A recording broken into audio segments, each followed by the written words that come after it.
Athens City Shade Tree Commission meeting for June 12th, 2014. The first item on the agenda is Title 33 items. We have one, I think, for tonight. Ron, do you want to introduce what we're doing, and then we'll have Paige come up and explain it? Sure. I met with Paige Outlaws from Athens County Convention Visitors Bureau last week, I believe it was, and there was a proposal from Connie, help me with his last name, Davidson, regarding developing the southwest corner of the Visitor Center area, which currently has 5 or 6 crabapple trees on it, into a native garden with educational purposes. So I will turn it over to Paige to explain it further. Okay. Great, black handouts. Okay.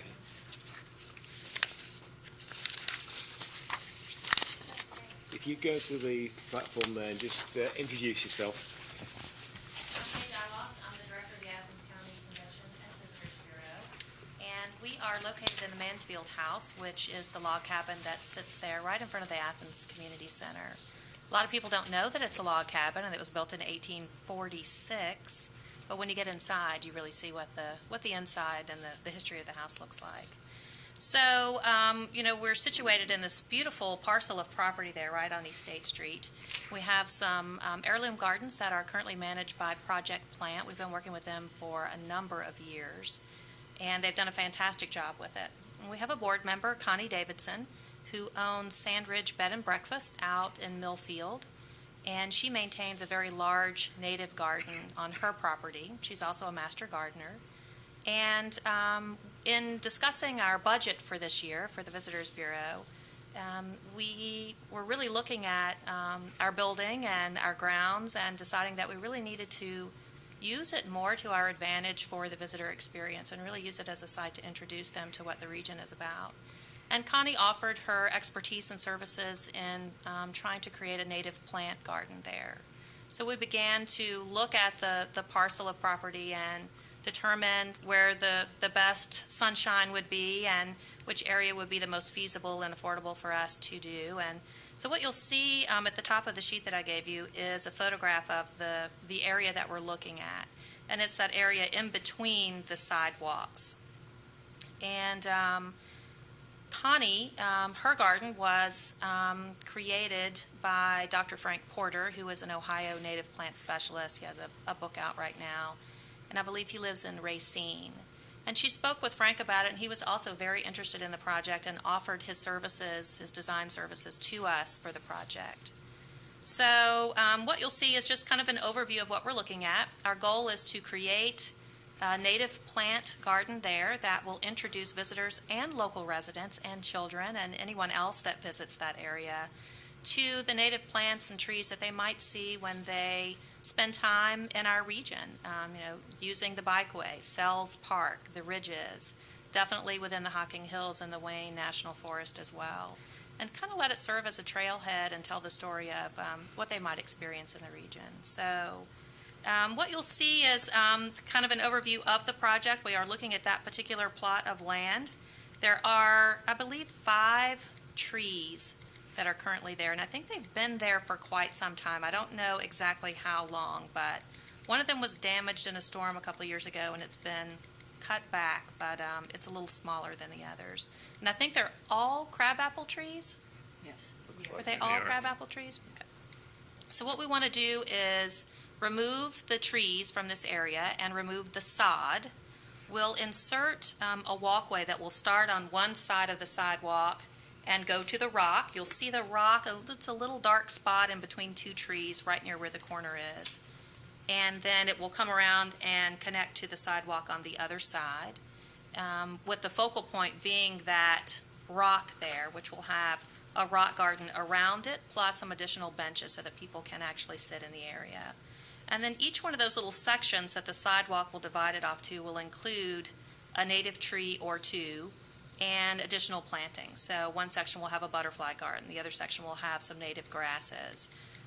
And then the sidewalk will either be like a gravel or pebble pathway or wood chip, something that's fairly easy to maintain and inexpensive to install. So it will also include some small identification signs as well, so that people will know what they're looking at and why it's important.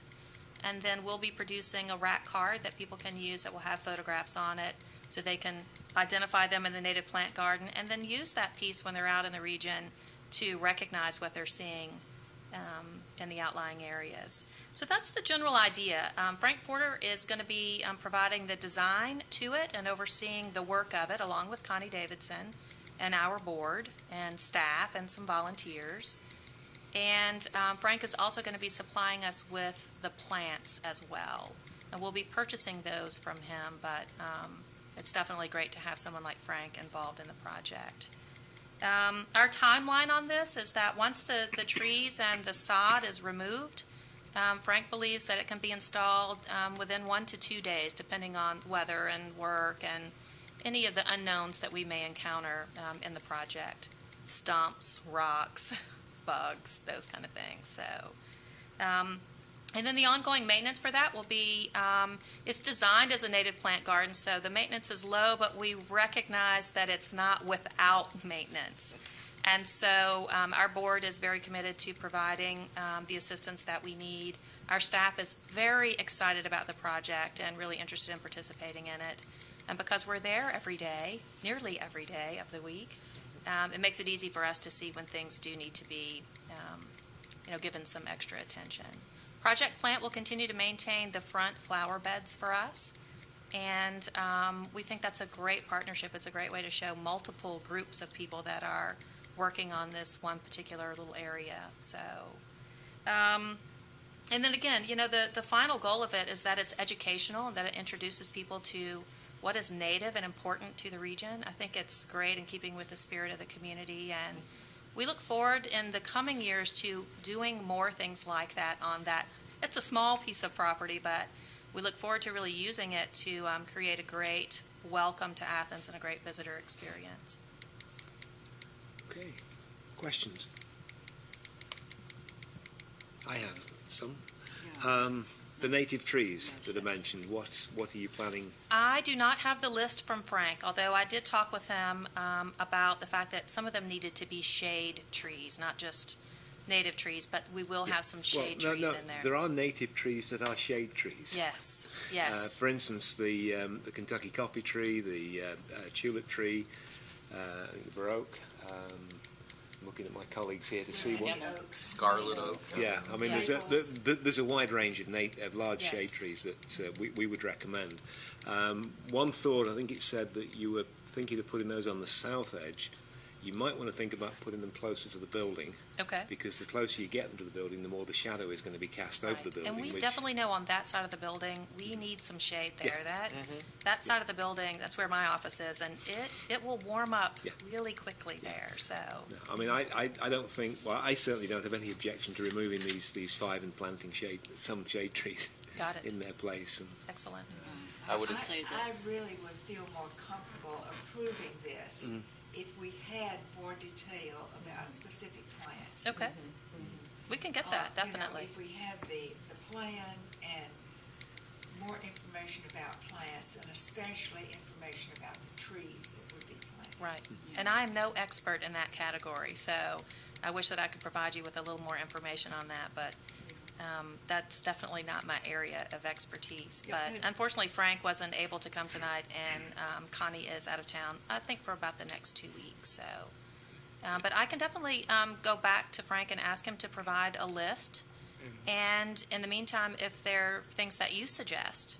And if not only a list, but a plan of how they would be arranged on the property. Okay.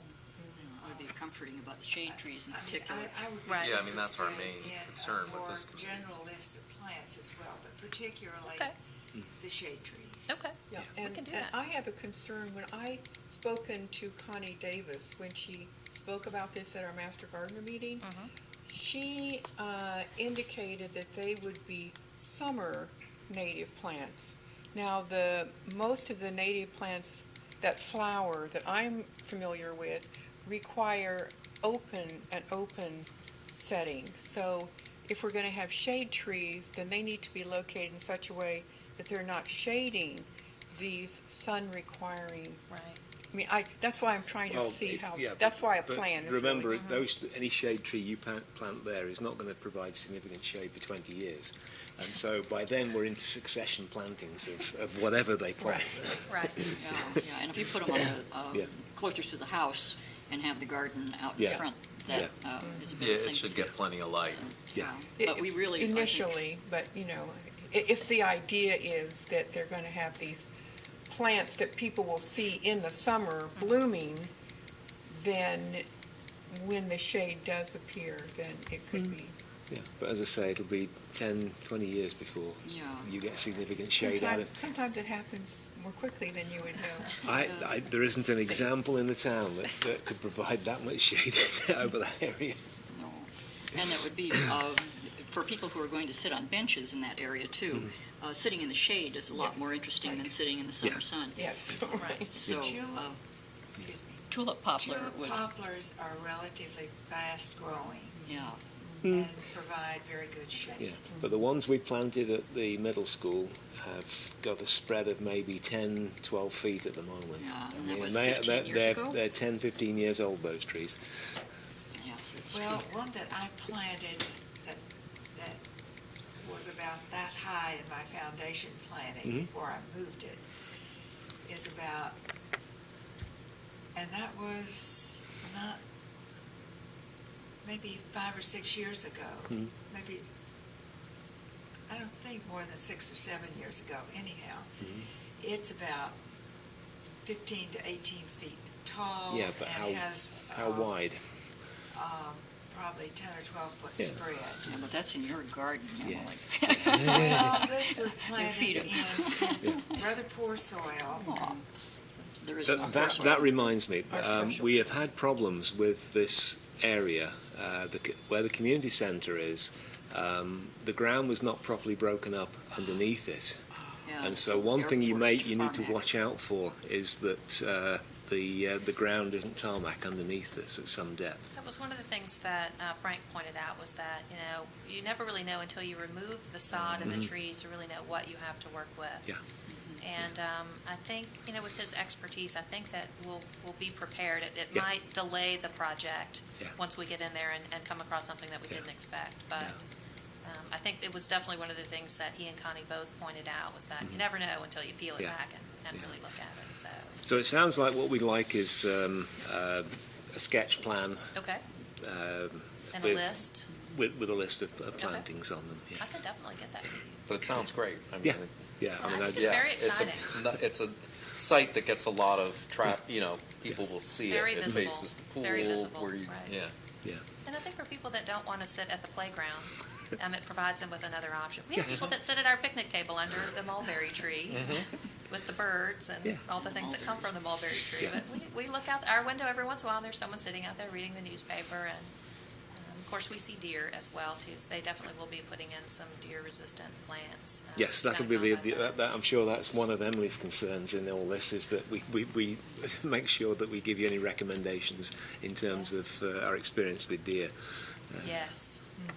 I live in the country, and the deer, they don't come close to our house. They eat everything Yeah. that's not close to the house, and we definitely know we have deer there. We've seen them, and of course we see what they leave behind. So. Yeah. But it's a wonderful opportunity to have many plants that will be good for pollinators, butterflies, moths, things Right. like that. That's So- definitely one of the goals of the project.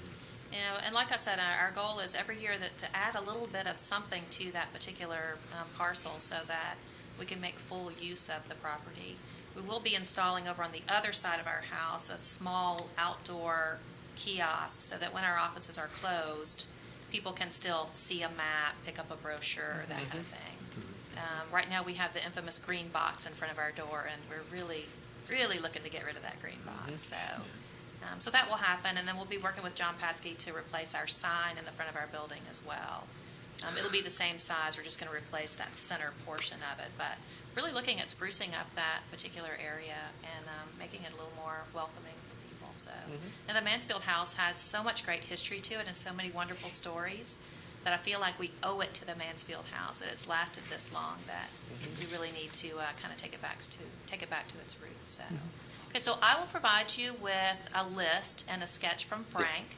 And my guess is that'll probably take me a week or so to get from him. And then in the meantime, if there are any suggestions of things that you'd like to see in there, please email them to me or drop by and pay me a visit and let me know. I know some of you have visited me already, and I love that. So let me know, what your ideas are for it. It's definitely a collaborative effort. So. If you get the plan to Ron, he'll get it to us. We will do it. Yeah. Okay. Excellent. Thank you Thank so you. much. Okay. Well, as I said, that was the only Title 33 issue we've got. I don't have any landscape ordinance issues, so I guess it's Ron's report. Okay. Paige was the big part of it, so thanks, Paige, for taking the time to explain that. Thank you. There's been some concern regarding the plantings on Columbus Road. Oh, yeah. Those 8 dead trees? Trees that have gone into dormancy pretty quick. Yeah, so, I'll do whatever is recommended. We want to have placement, or we want to see what happens next spring. They do have, he did put gator bags on them. Yeah. Do we have gator bags on them? Yeah, I saw that. Okay. But who is going to fill the gator bags?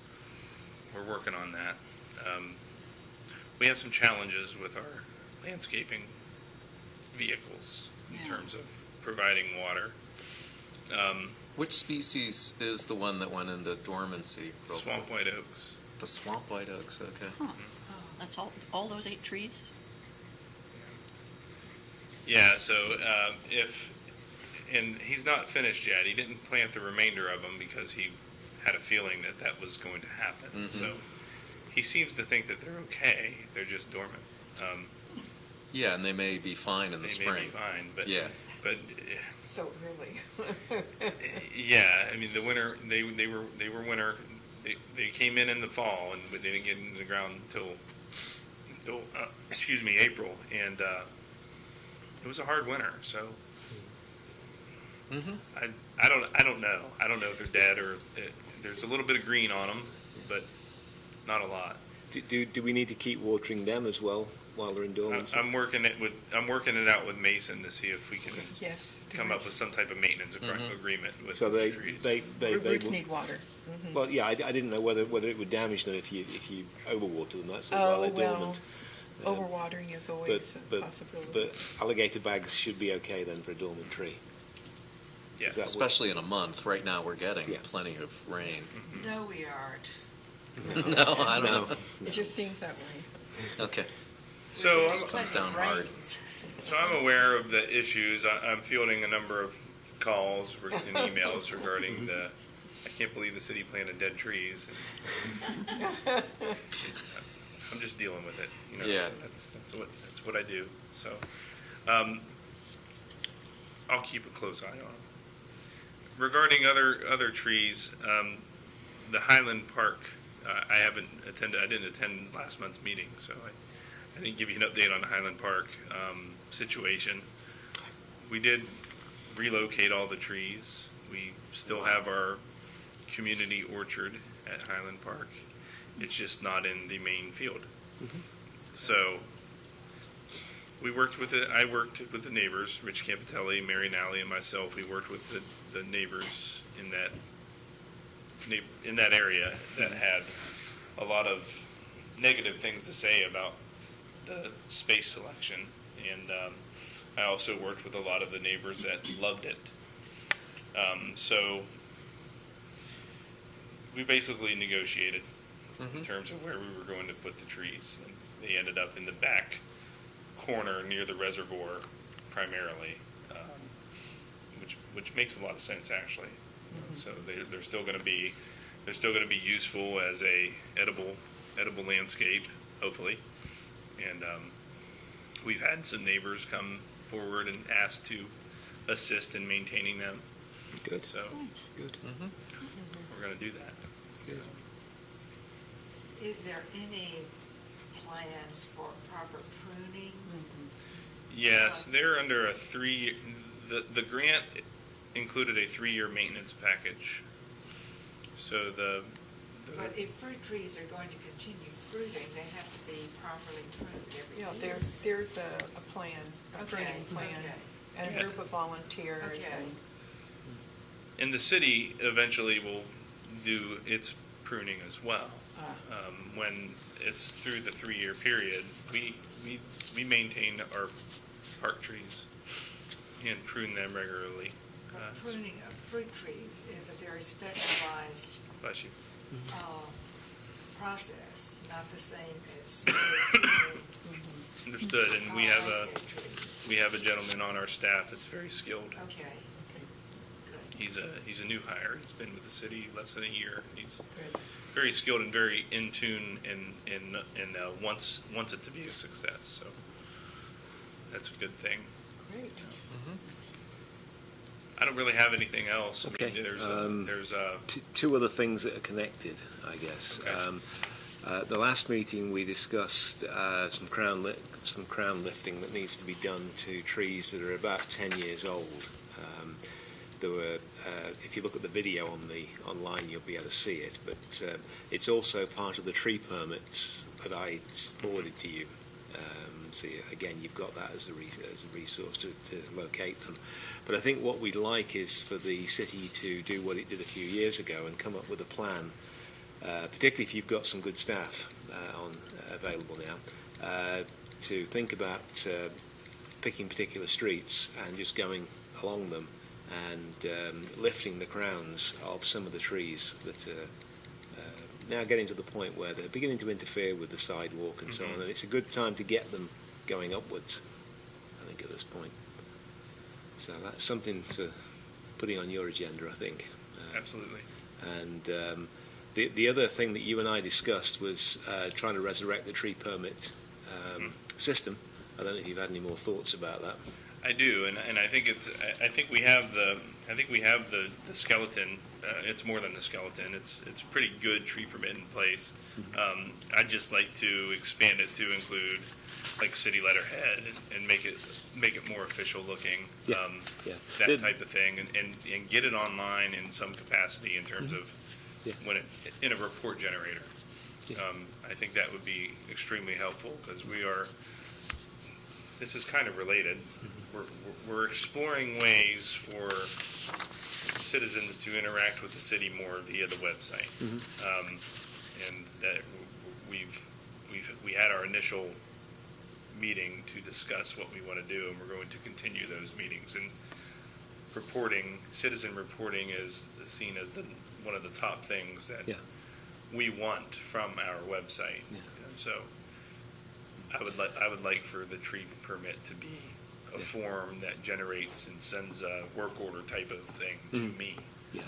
Well, one thing I'd recommend looking at is the current permit thinks that only adjacent owners and contractors are going to submit a tree permit. I think you need to include the tree commission members and city workers as well as people who are going to do that. Because you may well have a city worker out in another group who spots a problem with a tree, and this would be the simplest way for them to get something into you for that. Agreed. I think that's a great idea.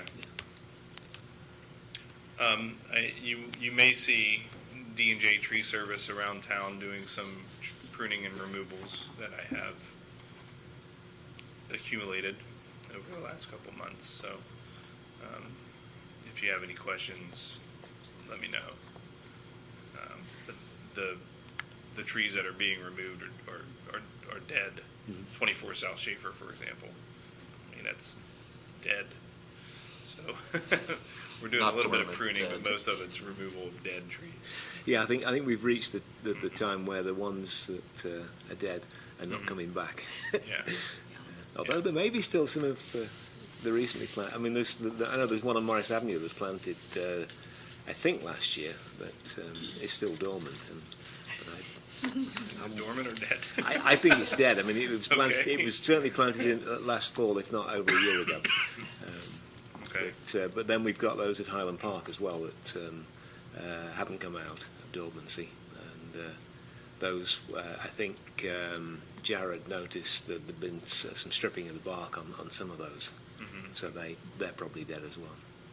But these are all small things that a city worker can pull out. I noticed a tree on. I actually met with a resident today on Elmwood regarding a linden tree. It's growing 2 liters, and it's starting to stress one. It's starting to stress the main. Well, that's an example again of where we need attention paid to this problem of developing a good crown. I mean, some of the trees I've seen have got more than 1 leader, and we need to choose one. And Yeah, I don't want to cut the whole 2nd leader off this year. I think it would kill the tree.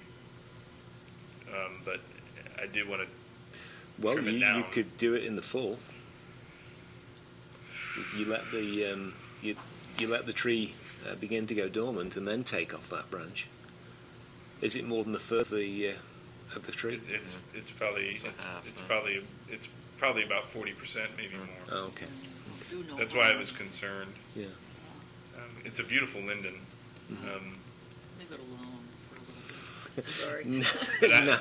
No. It's good. The percentage isn't probably going to change Yeah. over time. No, it's going to need. I mean, if it is too much, they obviously you use your judgment and take off what you think is appropriate. But this is something that I think we have to pay some attention to now. We've got trees that are getting to the point where we really have to develop the crowns so that they spread and get the height on them, and they're not going to develop problems later. Because that's the issue with these trees, where there's 2 leaders close together like that. So that's what I've been doing regarding trees. We do have a number of projects that will be underway here. Richland South is bid opening tomorrow, actually, and I don't know if you've seen some of the landscaping things in that. Mostly tree protection. Are those plans available online? I don't think the Richland ones are. Because I don't think we've seen them. Can we get them online? I don't think I've seen those either. We just bought our new planner, our plotter and scanner. And the purpose is to get plans in digital format. Good. Hopefully put them online. It might not be the entire set, but maybe like the site plan, or maybe the utility plan, something like that, but not the entire 50, 60 pages. No, but the if it's possible, the landscape plan. Landscape plan. Would be useful. Okay. And then the Union Street project will be beginning. I don't think there's a lot of tree interference for that one. In the Mill Street connection, the South Green Drive connection road, there's a landscape. There'll be the addition of quite a few trees on that There is a project. beautiful catalpa flowering down there at the moment. I hope that is not going to be lost. Where's it at? It's right at the city end of Mill Street. Oh boy, there's a AEP. There's an AEP relocation there. I'll have to get down there and check it out. They haven't started yet. No. Well, Mark Whitney's the project manager, and he is he's a tree guy, So hopefully we can figure that out. If that's one of the ones that are in. Yeah, it is close to an AEP pole where the line crosses Mill Street to the other side. Okay. Because I was wondering what they were going to do with those AEP lines. Yeah, they're going to relocate them. They're going to set new poles and relocate. Yeah. But hopefully there's going to be some trees planted. There will be. They have a streetscape view. It's like a cross section. I didn't do a tree count or a species count. I don't think they've gotten to that level of detail yet. But basically, you have your tree and the tree lawn and the sidewalk and the light pole, which would be a decorative type light. Yeah. And it'll be that feel all the way through Yeah. the project. So Well, we'll get it. We'll gain trees with this project. And obviously, on the city part of it, we would prefer, as we do for any development, trees 30 feet apart on both sides of the street. That would be the standard that we would expect. Yeah, and we discussed those standards with the EMH&T, the engineering firm designing. Mm-hmm. Yeah, I mean, OU will choose to do what they need to do on their part of it. But, I would hope we can do what we need to do on our part of it. With Mark being the project manager, he's pretty good. He's pretty aware of landscape design. Good. When is that? Well, presumably they wouldn't plant anything until the fall anyway. Right. Whether The project will probably get underway mid to late July, with an estimated completion somewhere in October, November range. Yeah. Do we know when the landscaping, that is to say the trees, what the dates are that they might be putting those in market on East State? I do not No. know the date. Now, John Patsky is supposed to have a new plan. I haven't been able to get to see it yet. I'll follow up with John on that and see where we are with it. Yeah, if you can. Okay. Okay, any other questions for Ron? Sounds exciting. If not, are there any other matters that we want to raise? I have another possibility that comes out of Paige's presentation about the Mansfield House area. Since I'm in Project Plant and we're there on a fairly regular basis, there are all the crab apples around there are at maturity, and some of them have suffered from storms. Just this past early spring, Project Plant had to take a dead limb off of one crabapple that was on the west side of the Mansfield House. It was infested with spectacular bagworms, and so that tree is particularly shaggy. I think it might be a time for the city or Parks and Rec to do some sort of an inventory of the trees that are there and maybe start thinking about some other replacements. Like that particular tree that we pruned is right on the west side of the house. It would be a valuable location for something really big to shade the west side of the house. And there are other trees around in that grove, I guess you could call it, that probably might need removal at some point. There's a moment coming in about a month where they barely have leaves. These are elderly crab apples with a variety that gets every disease known to crab apples, and they barely provide shade at some point. We have a fern that is spectacular right now in the shade of that crab apple, and in about a month it'll just shrivel up because most of the leaves will be gone on that tree. This might be an opportunity then to combine with the plan that they've got for that southwest corner for us to then think, once we see that plan, we may be able to add trees to replace some of these crab apples elsewhere. And we could get shade trees yes. instead of the crab apples. Yeah, Right. and we could do it as part of our fall planting, so that I think we're in good time to do something like that. Yeah, the same gentleman that I was talking about regarding Highland Park has expressed interest in doing something very similar to what you're suggesting, Alvy. Oh, cool. Do an inventory and put a plan together to not only do the area in the visible community center parked, but also back in Bicentennial Park. A lot more of the trees have matured and died. So there's going to need to be some removals there. It may be something that we have to phase over a couple years regarding the replanting, because I have a feeling it's going to get expensive in a hurry. Yes. Yeah. Right. But no, it's just with the Mansfield House project, I think it would be an opportune time to maybe pick one or two trees in our fall planting to add to these. Absolutely. Because I think the larger shade trees are going to replace several crab apples. That's true. Long term. Well, also at the community center, there's some practically dead ash trees. And I think that there should be some plan for eventually replacing all of ash trees, because I think I heard that the emerald ash borer is in Athens County now. I haven't heard that yet. No. I hope not. Maybe I'm wrong. I know it's getting close, though. It's in Washington County. Right.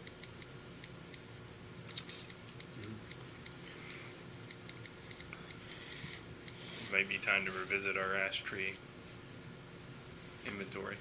Yeah, and see if there's any priority trees that need to be removed first. Yep. Well, it's more a case of looking at the inventory and finding the trees, because the plan basically says we remove some of these dead trees, the particular smaller ones, if we can ourselves, and then any of the older trees that are in decline should be put on a tree removal list rather than a maintenance list. I mean, those are... Unless we want to Yeah. dabble in with treatment. I've not heard of an effective treatment yet. Depends on the age of the tree and its injection treatment, which is But Yeah, there may be a That'll prize get tree expensive somewhere. fast. It's expensive. It's cheaper to remove trees. Yeah. The Yeah. most effective kind is very expensive, Mhm. and there's still no guarantee about the length of time that will be effective. Mhm. Yeah. That might not be the most up-to-date information. It's not cost effective at all. No. But if you have a tree that is of significance, Mhm. we may want to try that. If it has some emotional value or I'm not historical aware of value it. to someone. From what I remember, that inventory, there aren't any of those trees Yeah. in the city. That's good. A lot of them are, in the middle range, the range you don't want to have to remove them unless you really have to. But obviously, anything that's in decline, we should remove, rather than trying to keep it going as we tend to do. Just thought of another tree we could put in that, the Acer saccharum, the sugar maple. That would be a nice tree in that area. In what area? In Mansfield House. in the Mansfield House. This garden. With the Yeah. native garden. Yeah. Well, if we got it far enough away from the house that there wouldn't be It's not worry that close. about falling limbs. It's not that close. The colour, I mean, Well, that's Falling the, limbs in 50, 60 years. It's far enough away. Southeast. yeah. I mean, from what I can see, there's a good distance between where they'd be planting it and where the house is. Yeah, it is far, Yeah. that's a far Yeah. piece from the house. Yeah. Even if the tree had 100-foot spread, it would still not touch the house, I don't think. Okay. Anything else? I do. It would kind of fall under maintenance of tree canopy. Mm-hmm. I don't know if anyone's heard about the spruce mite. Spruce mite. No, not that one. Right? Spruce mite. Oh, spruce mite. Okay, well, I haven't done a lot of research yet. I just wanted to make you aware that our tree contractor has stated that he's seen a lot of blue spruces and Norway spruces start to decline. Blue. He took mine out, Mhm. which had the spruce mite and fungus too. Yeah, so, and I've noticed it on some trees at my house, that my blue spruces are starting to decline. They're not dead, but they're declining in a similar way that he pointed out to me. So it's something that we should be aware of, that some of our spruce trees, you might notice some browning out anywhere on it. Could be at the bottom, could be at the top, could be in the middle. They just lose their needles, and that's these little teeny tiny mites just having dinner and lunch. So it's... Yeah, we'll have There's Do a they- bunch of them around, There's a a bunch. bunch of spruces around town that have all seemed to be dropping needles about the same time. Now, because I had one right by my front door, and it suddenly rained I noticed needles. it. I've become more aware of them. I've seen one on the corner of Spring Street and East State Street, which is very large and completely denuded. And let's see, well, there are quite a few of them around. They all seem to be about the age range of the one I had, which was probably about 50 years old. So does this affect particular aged trees? I don't know yet. I noticed that, well, the trees in my yard are older. They're probably 40 to 50 years old. Mm-hmm. And the one, I think, you know where Nancy Bain lives? Yes. Across the street from her, there are some spruce Yes. trees, and it looks like those might be affected because they're green at the top, Yeah. but the whole bottom is just browned out. Yeah. You know, so I met with her the other day, and we talked about it a little bit. I don't know what type of treatment options there are. I know that you can spray it, but it's pretty nasty stuff, so you want to spray it with proper protection on, which means you look like you're out there spreading nuclear waste. And people Hazmat are wondering suit. what you're doing. Yeah, exactly. So if there's children around, you aren't going to want to spray that stuff. Right. So I don't know the answer yet, but I Okay. think that you should To be look aware. into it, yeah. Mm-hmm. Yeah, it's We may have a challenge on our hands. Mm-hmm. Okay, one more. Anything else? If not, we've got the minutes of the last meeting to. I would like to oh, yep. suggest that perhaps we could do some kind of outreach regarding some of these pests. That this is a new one to me that Ron has brought up. And, you know, if we could possibly, you know, send out some sort of press release to the local newspapers and, you know, an article in the paper with some photographs to identify the pests and what the related damage looks like. I think that would be really helpful to homeowners who might have some ailing trees in figuring out what's going on, because sometimes people don't know who to call when they have a tree that's got a problem. And, you know, I personally would hate to see people out there spraying all sorts of more, you know, herbicides, pesticides to kill these things. So, you know, the more we can do to provide information, I think that would be a good public service. Right. Well, now, not a bad Arbor Day activity. Not. It's actually a pretty good one. Yeah, thinking Actually- ahead.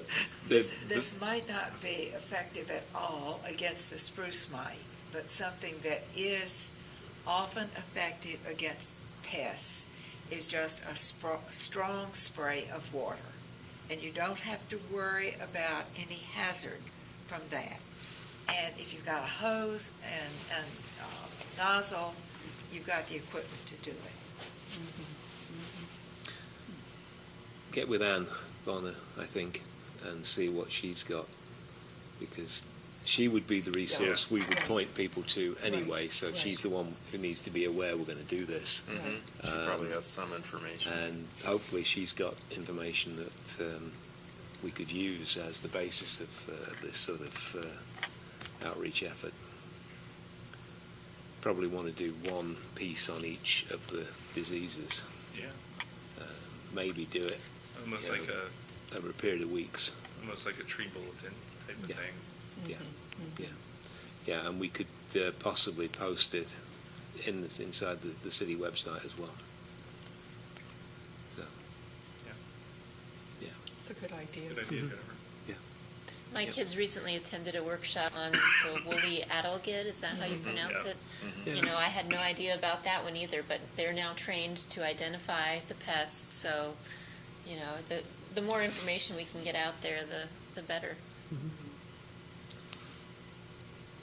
Okay. Anything else? If not, what's the And it minutes? might be also good for people to know how to identify a spruce from a hemlock. That'll have to be part of the. I can't. And from I can't. fir. I can't believe how many people will be talking about a pine, and I'll be looking for the pine. And there's a spruce here, and there's a fir, but I'm looking for the pine. Well, it Anything wasn't a with pine. needles. It's just, you know, that's a generic term. Yeah. So. Evergreen. What's that? It's an evergreen. It's an evergreen. So's a laurel. A what? A laurel is an evergreen as well, and a holly. You've got to be really careful in these. Anyway, I'll accept the minutes. you think we have good minutes, do you? That's good. Thank you. Any other comments on the minutes before we go approving them? do need a second to approve. Oh, there's a back. Yes, what's on the back is the item that is the attachment that goes with the list. It's basically John Patson's reply to me, and then during the meeting we had various comments, and so they're on the front page. Really did a good job, John.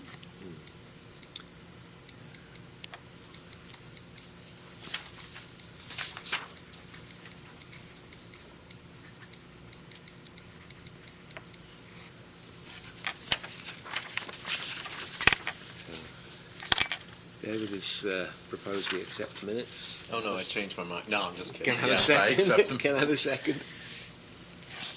I second. Thank you, Albie. Are there any objections to approving the minutes? Hearing none, we have minutes of the last meeting. Our next meeting will be July the 10th at 7 o'clock in the council chamber. With that, our meeting tonight is adjourned. Thank you.